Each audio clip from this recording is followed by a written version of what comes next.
Нашата информация е, че няма подготвен проект от страна на община Средец за новия програмен период. Има няколко. Ето го няма. Има доста подготвени проекти. Цялото уважение към вас. Мен за избори и политически такива теми ще ме питате, ако ме докопате, разбира се, защото месеца преди избори няма да ви се случи, защото съм забранил и на министрите, и аз самия да участвам в предизборната кампания, за да не създаваме никакъв стрес на високите нива на управление. Тук кметовете и на места могат да се карате с вашия кандидат на патриотите и моя, колкото искате.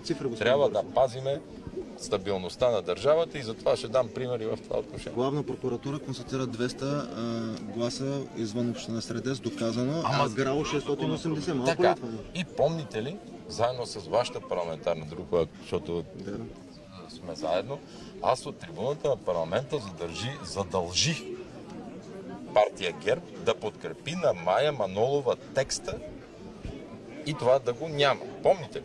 И доколкото знам, в следващата още седмица това беше променено в закона и сега това е престъпление.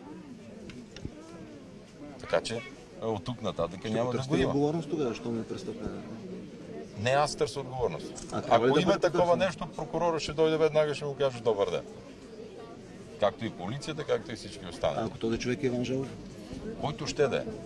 Който ще да е. Така че закона важи за всички и ние направихме с обща политическа воля и на опозицията, и на управляващите това да се случи.